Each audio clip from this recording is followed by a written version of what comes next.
Don't forget to donate to the hashtag Daytona Dream 2019 GoFundMe for your chance in January to win one of these 3 Kevin Harvick diecast.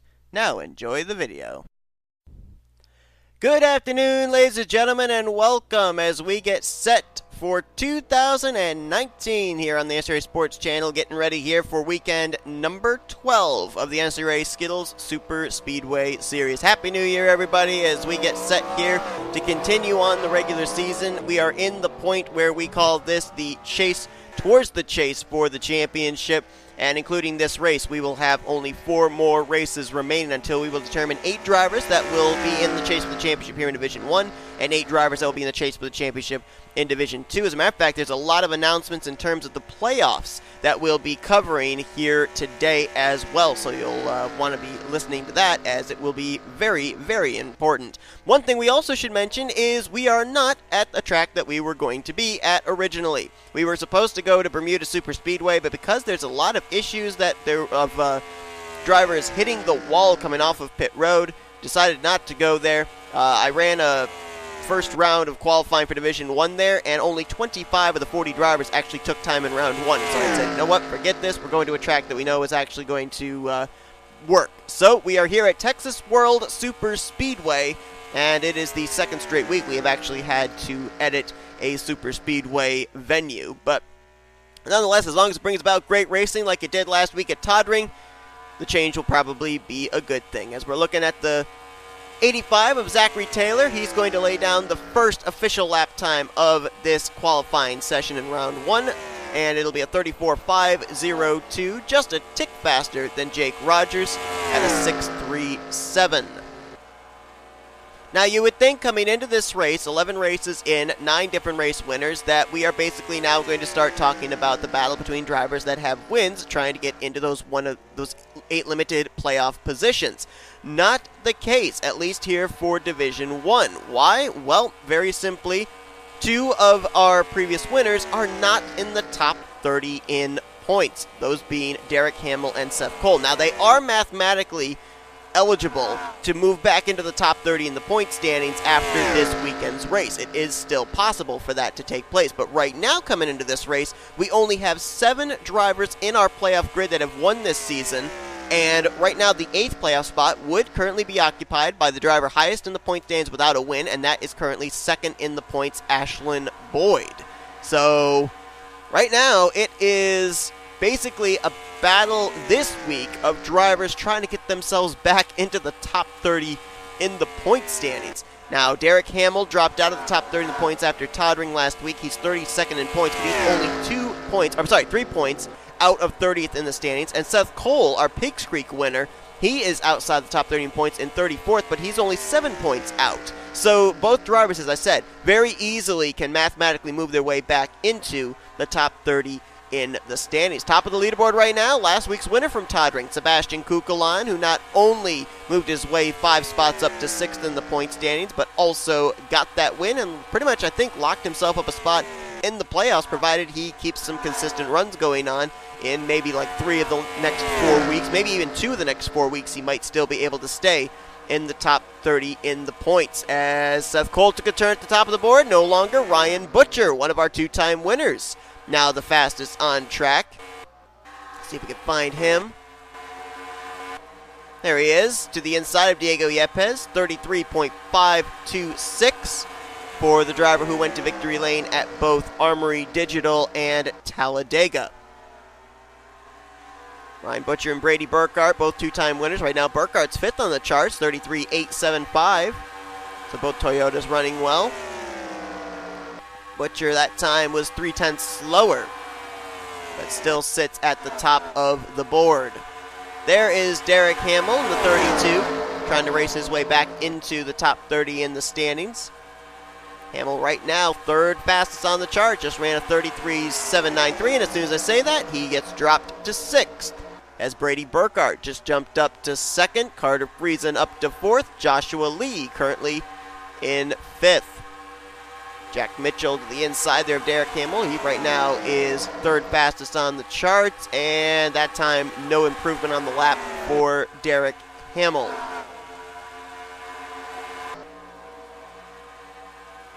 Well, there's a driver here that I'm going to make a disclaimer. This whole season I have been pronouncing his name wrong. His name I pronounced as Patrick Zitch. That is not correct. His name is Patrick Zick, and I do apologize for that. I only just last week found out the correct pronunciation, and so I will make a mental note to pronounce it correctly for the rest of the season. So Patrick Zick there in the 04. Right now he is 20th fastest on the charts. One thing we should mention as well is there's Ashlyn Boyd just now coming out onto the racetrack with about 4.5 minutes remaining in this qualifying session, is that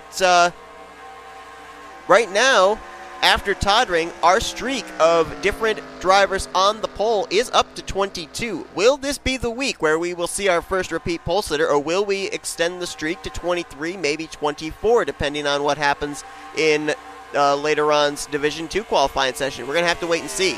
Ryan Butcher, who right now is the fastest on track, he does have 2 wins, but he has not had a pole yet this season, and I believe same can be said for Brady Burkhart. Right now you've got former winners, 1, 2, 3. Two-time winner Butcher, two-time winner Burkhart, and Seth Kohler, winner from Pigs Creek, right now in 3rd.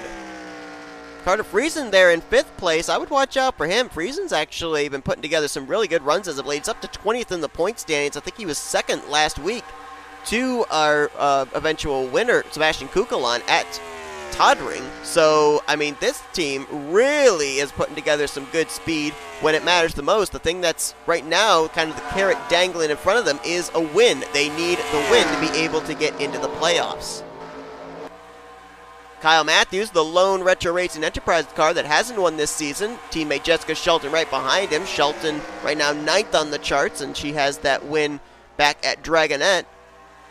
Trying to see if all 3 of the Retro Racing Enterprises cars can make it into the playoffs. Matthews, the only one that hasn't. Charles Sanford has the win back at, I think it was Pepsi Super Speedway in Division 2. Right now Matthews is 17th on the speed charts.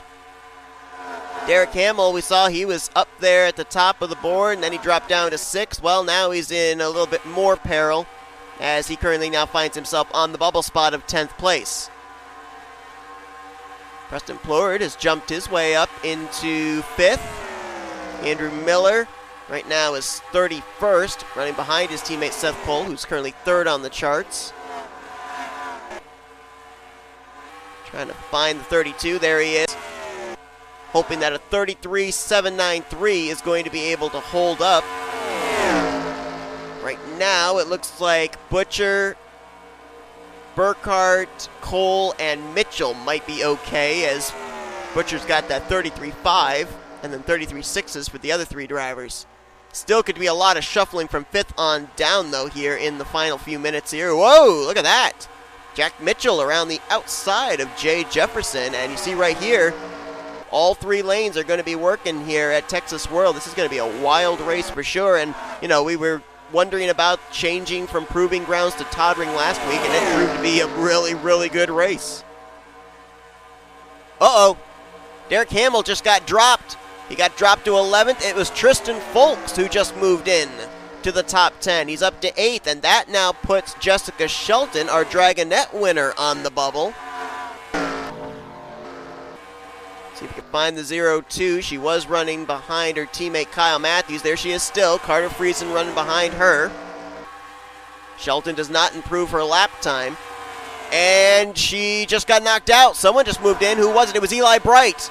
Eli Bright just moved in, and I think Zach Winkle may have moved in as well.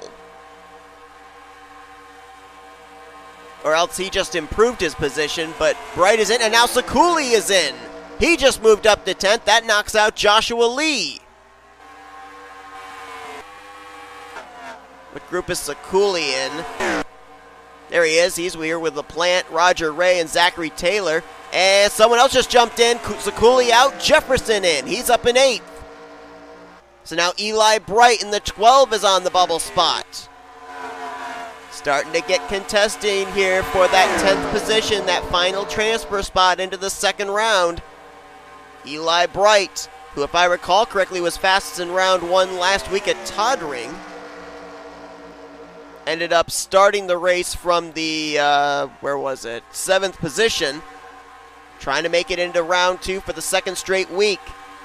He was running right behind J.J. Roberts. Let's see if his time improves this time or not. It didn't. 0.3 slower, almost a 34 flat. 30 seconds remaining. Will they continue to count lap times is the question. Eli Bright hoping not, as he currently sits in the final spot. 2 1,000ths behind ninth, that being Zach Winkle. And it looks like he might be able to survive and make it into the second round. I'm looking here for former pole sitters this season, and I'm only seeing 2 that might move, or well, I think only 1 actually, that's moving on to the next round, as someone just jumped up. Tristan Folks just jumped up to 3rd fastest, but he was already in the top 10. I think the odds of us going 23 for 23 look pretty good, as I believe right now the only driver that currently is in the top 10 that has a pole this season, the only 2 I should say, are Preston Plute, who had the pole at Daytona, and Eli Bright, who had the pole back at, was it Coca-Cola? No. Where was it? Might have been Dragonette, and indeed it was. And the session is complete. So Eli Bright, by the skin of his teeth, will make it in. Let's see how close it was between himself and 11th, and it was roughly about 2 100ths. So it wasn't terribly close, but it was still close, as Sekuli just misses out on making it into the next round, as does Joshua Lee. They will start 11th and 12th. Shelton 13th, Derek Hamill 14th. Shane Lake will be 15th.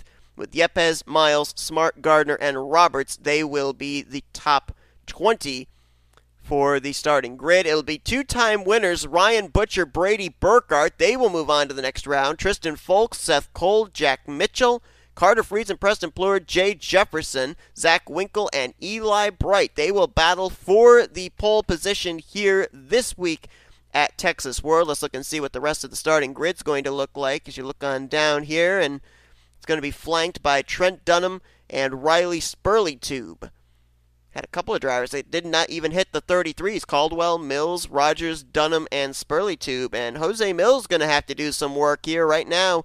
He sits in the 7th seed, 19th in the point standings.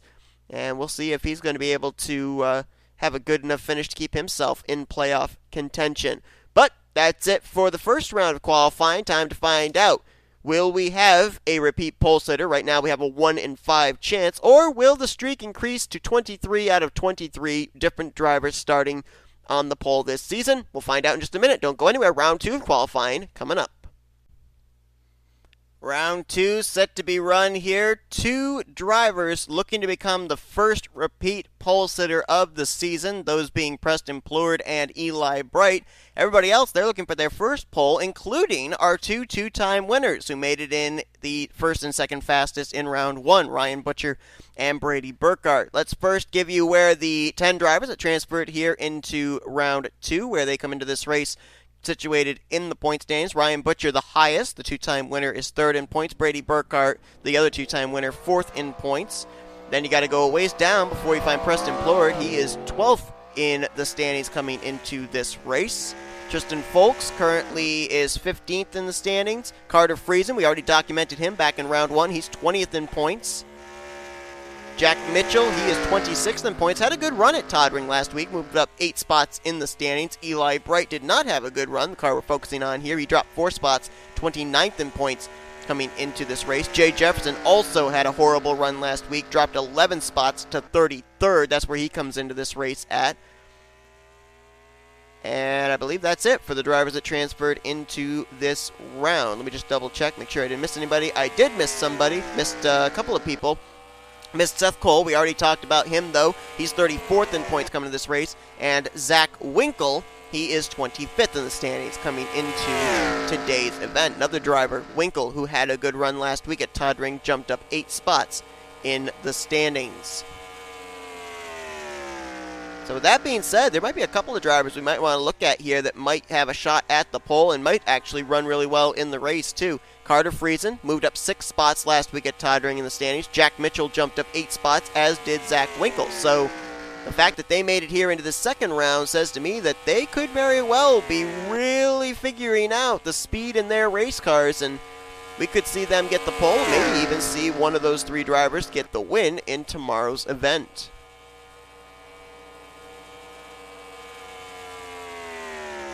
now Eli Bright, top of the board, but that might not last long. Again, as has happened in round 2 of qualifying all season long, it's really going to come down to drivers coming off pit road and merging together as 2-car, 3-car tandems as to really who's going to settle it out for the pole position. Right now, Eli Bright is by himself. Jack Mitchell is by himself. Preston Plord and Tristan Folks, they're leaving pit road together, though, so this might be something to watch once they get up to speed. Jay Jefferson trying to get into the draft of Zach Winkle, but I don't think he's quite there. Here's an alliance. A couple of Camrys working together, Carter Friesen and Brady Burkhart. So that right there could be a couple of drivers vying for the pole. Seth Cole is by himself. Ryan Butcher also by his lonesome. And looks like Eli Bright is going to get reeled in by this duo. So it looks like it's going to be Bright, Plord, and Folks versus Friesen and Burkhart for the pole position right now with about 1 3/4 minutes left to go. Right now, Zach Winkle sits top of the board.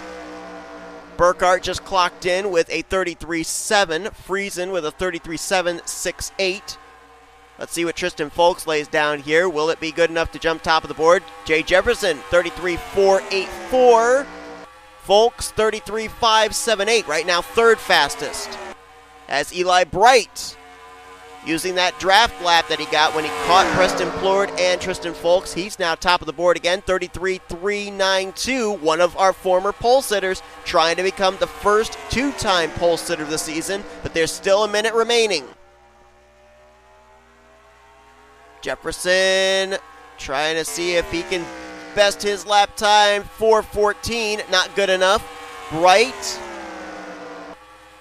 2:01, but Tristan Folks just jumped to the top with a 33.148. Gonna jump back here to Friesen and Burkhart. Can these two do anything against the group of 3? Friesen right now 5th, Burkhart 8th. Burkhart improved up to 6th. Friesen improved up to 4th, but they are about 3/10 off from this group. Wait a minute, Jefferson might get a good lap time here. He's got the draft of Winkle, 2:98 up to 4th. Folks trying to ice it here. Slower that time. As was Preston Plord, as was Eli Bright. This is going to be the lap that counts here. This is what's going to be for all the marbles. Friesen and Burkhart together. They've got to beat a 1:48. Burkhart, 3:42, does not beat it. Jefferson looks like he's coming to pit road, so he's giving up. Can Preston Plord be able to do something here, trying to get the draft off the 12, get pushed by the 91? He's probably the only driver that could do something, and he lays down a 3.90. Tristan Folks, I believe, has just become the 23rd different pole sitter on the season. He comes into this race currently situated in 15th in the standings. And he will be capturing his first pole of the year. That car lightning fast, the Tampa Bay Lightning Ford Fusion. I don't think they're counting this lap time. We'll look and see, but I doubt it. And indeed they are not. So the session is complete. Lap time's no longer counted. And how about that? Tristan Folks going to best 2nd and 3rd. Preston Plord, Eli Bright, the 2 drivers that were vying to be the first repeat pole sitter of the season. They get bested by Tristan Folks, 91. Drivers, to your cars. So close for Preston and Eli, trying to make Skittles Super Speedway Series history, and it's not going to happen here, at least in Division 1 this weekend at Texas World. And I'm trying to figure out why there's a NASA air hangar over there. That's interesting. Never saw that before. Anyway, that's going to do it here for this qualifying session. It will be Tristan Folks and Preston Plord lining up on the front row. Eli Bright and Jay Jefferson will be row 2. Top 5 will be completed by Brady Burkhart. Carter Friesen will be 6th. Winkle 7th. Mitchell 8th. Butcher 9th. And Seth Cole will complete the top 10. Of course, Seth Cole trying to make his way back into the top 30 in the points for his win at Pigs Creek to count towards a playoff position. But Tristan Folks increases the streak to 23 different drivers that have gotten the pole this season. Will we see 24 in later on's session of Division 2, we're going to have to wait and see. Thanks all for tuning into this qualifying session. If you enjoyed it, be sure to give us a like, subscribe, become part of the crew today. Up next, Division 2 drivers take here to Texas World for their qualifying session tomorrow night. It's race 12 for the Division 1 drivers, and Sunday night, Division 2 will take to this track for their 12th race of the season, and that will leave us only 3 races remaining for the regular season until the playoff grids are put together. Till then, I've been Seth Cole, and you've been watching a production of the NCRA Offline Racing at its best.